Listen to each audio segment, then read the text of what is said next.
very convincing reasons why Diddy is responsible for Biggie death. Biggie's death has been a mystery for the ages, and there's really hasn't been any type of like concrete evidence as of yet. Now, Rolling Stone did do their best job to suggest that Diddy got Biggie killed without actually saying it. In their new Diddy hit piece, they sort of provided a couple of, I guess, excerpts or statements from a couple of people, which will testify that Biggie and Diddy weren't really on the best of terms when Biggie passed away. This photographer here, named is Monique Bunn. Now, she gave a statement to Rolling Stone stating that Biggie told her that he was leaving Bad Boy really soon, and his lawyers were currently in the process of getting his publishing back from Diddy. She would say Biggie was absolutely about to leave Puff. I know for a fact because he told me that. And another source would actually confirm that and says everybody wanted to leave Puffy. Everybody leaves him. Now, Gene Dill, Diddy's long-term security guard, who's been on an exposing spree. That nigga has been telling. Isn't going as far to say that Diddy is involved in Biggie's death in terms of Diddy called the hit on Biggie, but Gene Dill is saying that Diddy is responsible for Biggie's death, and here's why. When it comes to Biggie's murder, do you think Diddy should be held accountable? No doubt. I didn't think that way, because I too was traumatized in a way, to be totally honest. When you pull somebody out the car and they done pissed and they done shit on themselves. After they got shot. And you got that dead weight in your hand. And you got to sit down there and tell this man mother, what you heard, what you saw. After this dude that lied to his mother. That's trauma, bro.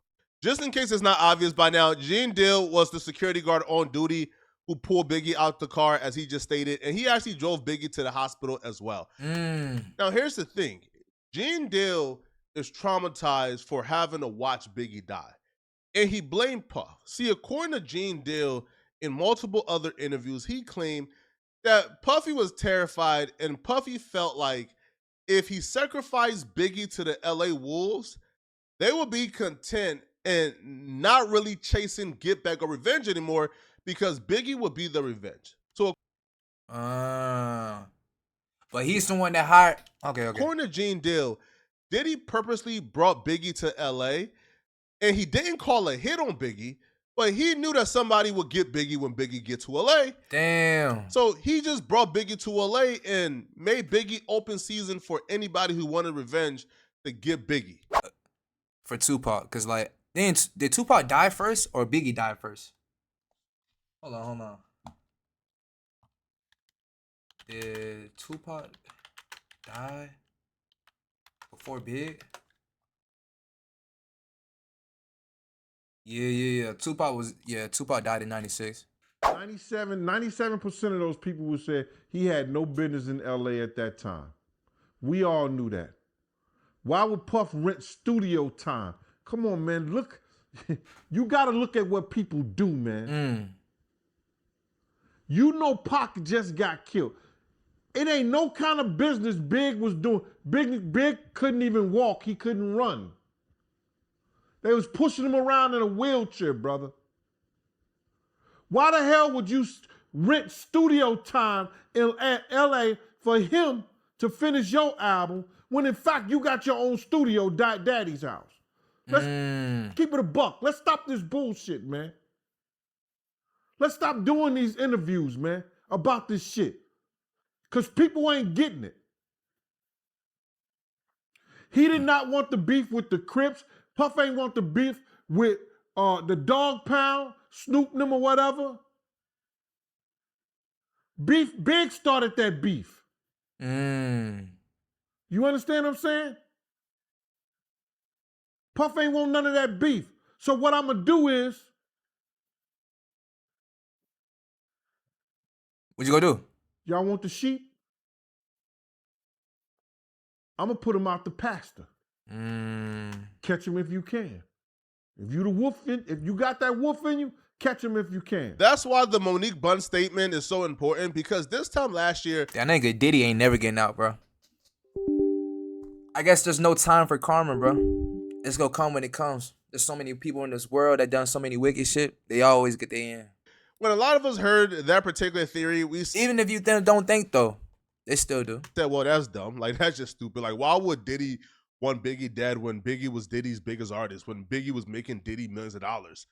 Well, when Monique Bunn gave a statement saying that Biggie was on his way out of Bad Boy, when Biggie was leaving Diddy and getting his publishing back, well, that lends a hand to that theory. Regardless of not if we believe it or not, it still helps the theory, because then the theory would be, well, Biggie was leaving Bad Boy anyway. And if Diddy thought, yo, these West Coast dudes, you know, who is in a city that I stay, is either going to get my blood or Biggie blood. They're going to need revenge for Tupac's death. So Diddy threw Biggie to the wolves and kind of sacrificed him. And all this shit coming back to him, the bite is on his ass like 25 years later. Gene Deal would even double down on that theory and stated that he believes that Diddy is responsible because Diddy not only went out of his way to bring Biggie to the LA, even though Biggie was reluctant, he brought Biggie to LA and then gave Biggie minimal security. He's responsible. That nigga set him up, bro. For not having enough security. He's responsible for having Big there. He's responsible for not listening to security by telling them, if we go to this party,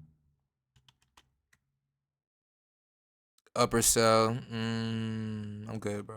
one of us gonna die tonight. Somebody gonna get killed tonight. They coming to kill us. Promotion, viewers, I'm good, bro. Puff. In another interview, I want to earn that shit, twin. I want to earn that shit. Another associate of Puff and Biggie called Clark Kent would say that Biggie told him the only reason he was at the party was because Puff invited him there, or Puff wanted him there. That's the only reason he was going. Now, it's unclear why Puff was adamant to have Biggie at that party, even though his own security is testifying that he told Puff that, yo, if we go to this party, one of us is going to die. It's not a good idea. We shouldn't be here, Puff. Let's not. It's unclear why Puff was pushing the issue, but nonetheless, though. Now, according to Gene Deal, he wasn't even thinking about Puff being responsible. He was still grieving and having trauma, but he snapped out of it and became enraged when he seen Puff lie to Biggie's mom and act naive when speaking to news anchors. And you heard Puff lie a couple of times in the past. I didn't know. Nobody told us. We was just young. You knew. You heard him lie as if you didn't know.